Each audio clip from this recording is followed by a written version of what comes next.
Hello, everybody, and welcome into another News and Rumors video here at the Hockey Writers YouTube channel. I'm your host, Matthew Zator, and we are doing this Ottawa Senators, our first one of the season. And I've got, of course, Jacob Billington here, as always, who covers the Senators. Jacob, how's it going? It's going good. Had a good Canadian Thanksgiving weekend. Hope you had a good one, too, on the other coast. Things are good. Yeah, it was a nice weekend for Thanksgiving and our normal stuff, but hockey is back. We're a week into the season now. A lot of teams have played at least I think the Vegas Golden Knights have played a ton already, but it seems like most teams are around the 4-game mark. I believe it's the Golden Knights that's played a lot already. I think they're at, what are they at? Oh, maybe it's not them. No, they're at 3. 3 or 4. It just seems like they've played a lot already, but yeah. It does. I think it's because Jack Eichel, there's been so many highlights because he's been tearing up the league. So yeah, so there you go. Most teams around 3 or 4 games. The Senators are at, let's see here. They're at, should have had this at the beginning, 3 games. They're 1-2 to start the season. There's already been some developments, as there always is at the beginning of the season, and injuries seem to always rear their ugly head right at the beginning, and sometimes they're major injuries. And unfortunately, the Senators are facing one with one of their best players, or maybe arguably their best player, Brady Tkachuk, out 4+ weeks with a wrist injury. Jacob, what do you think about this? I mean, it's unfortunate so early, but sometimes injuries are good to get out of the way at the beginning of the season. What do you think about this latest one? That's exactly what I texted my cousin. I said I would rather him be out for 4 weeks now than March or heading into April or the playoffs or whatever. Like, if this is going to happen, get it out of the way now. Super unfortunate play, super unnecessary play. Roman Josi with the cross-check from behind. He hits Tkachuk, wrists go into the board funny, as they always do. Wrists and foreheads are the worst places to land on a hit from behind. And Brady Tkachuk he ended up playing like 13 minutes in the game, but did not play the last 9 minutes. It came out today that he's going to miss 4+ weeks, also labeled as significant time. The 4+ is what scares me. That means they're not sure. I think they're still figuring out what the best treatment is going to be, whether it's rehab or surgery. If they're without their captain, that's a big, big hole in the lineup that at the top of the lineup doesn't have much depth. Like, they've got a lot of 3rd and 4th line guys, but they don't have anybody that's going to come in to replace Tkachuk. Yeah, and the thing is, it is that 4+. It's probably going to be at least 4 weeks. He can still skate. It's all great with that. It's not like it's something with the lower body. But shooting is going to be a problem, obviously. But he can stay conditioned, which is always a good thing. But yeah, it's going to be tough with him out of the lineup. And like you say, no one's going to be able to replace him. There's always the next man up thing, but he's not. And in this case, the next man up is going to be Ridley Gregg. I'm going to write an article about this, so I don't want to get too into it right now. You catch that at thehockeywriters.com. But Ridley Gregg plays that style game like that. I'm going to rile everybody up. Everybody's going to he's going to lead the way, I think. Yeah. He gives off huge captain material energy. And I think he's going to take that top line left wing spot. And I think he has an opportunity to showcase his true offensive capabilities. So that's all I'm really going to say. I don't want to get too deep into it, but I think Ridley Gregg has a huge opportunity here. Yeah, he's definitely going to be given that opportunity for sure. So we'll see how he does. Well, speaking of players that are in the lineup, and Shane Pinto, 4 goals already on the season. That's 4 goals, 5 points in the 3 games.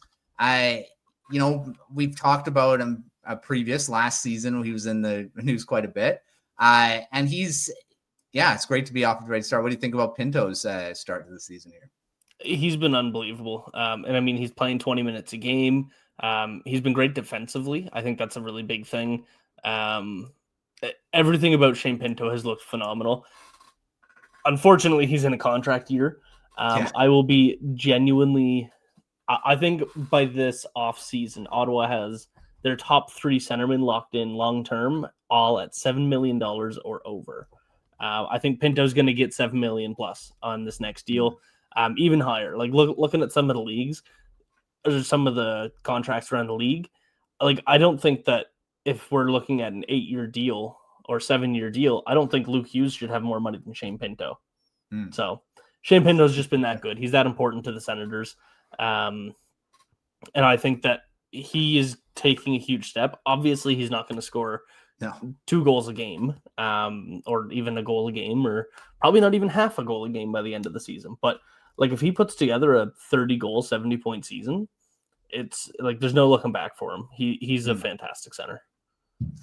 Yeah, I mean, only off the 21 goals last season, and like you say, 4 goals, 3 games. That's not going to be the norm. He's not a 60-goal scorer. He's not a 70-goal scorer.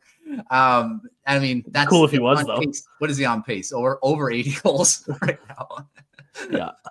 Yeah, that's not going to happen. But yeah, a great start for Pinto for sure. All right, moving to the back end, and Donovan Sebrango was waived. I made the team out of training camp, of course. What do you think about this move? I mean, do you think he'll get claimed is the first thing, and then him just being trying to be sent back down?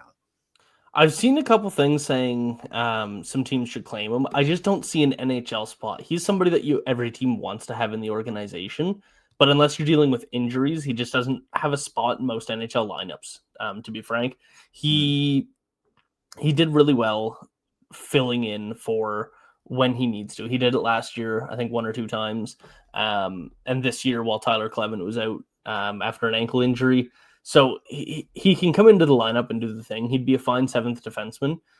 But especially with Tkachuk already in the AHL and Jordan Spence and Nicholas Matanpalo, like that, you've got more than 7D. And if you're going to call up an 8th, might be Tkachuk because he doesn't need waivers at this point. Though if Sebrango clears, then he gets 30 days of immunity. So I don't think he's going to get claimed.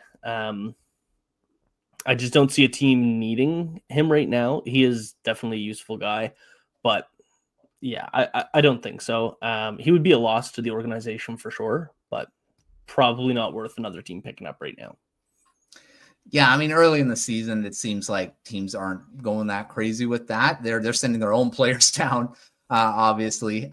So, I mean, he did his job at the beginning to fill in for injuries, and now we'll see if he gets down to the AHL. And I've liked Sebrango when he was in the Red Wings organization before, so it's hopefully he can get sent back. And I mean, obviously, if he does get claimed, he'll be in the NHL somewhere else, but we'll see how it goes there.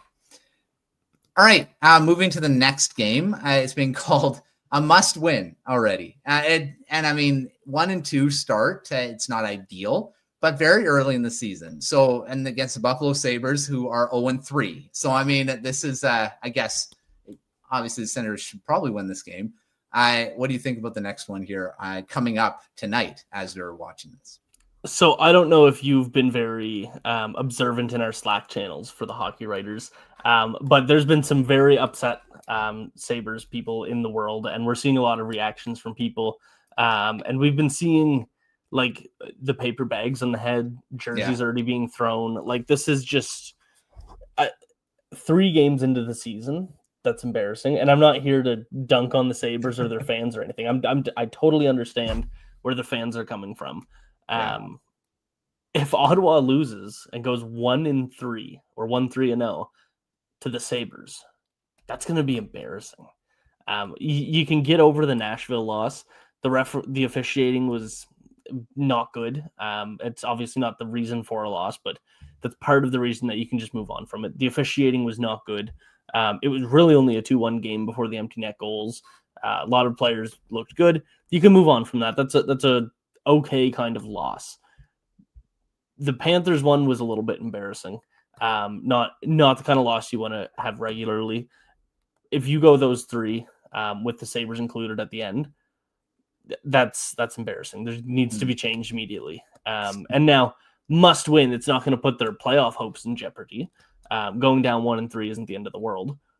But that kind of statement that you're going to go down 1-3-0 to a team struggling like the Sabres, that's not a good look. No, definitely not. And it's on the road. Buffalo's at home there.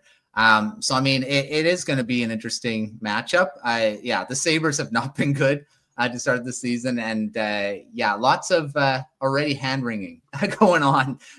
Writers, fans, all that. So we'll see how the Senators do, if they can make that streak continue for the Sabres, or if they're going to have some questions of their own. So we'll see how that all goes.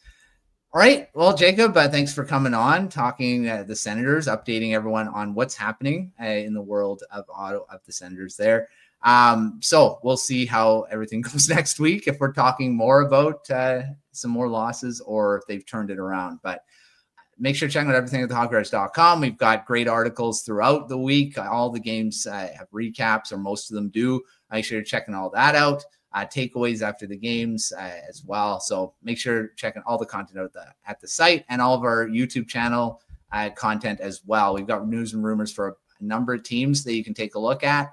So until our next one, we will see you next time.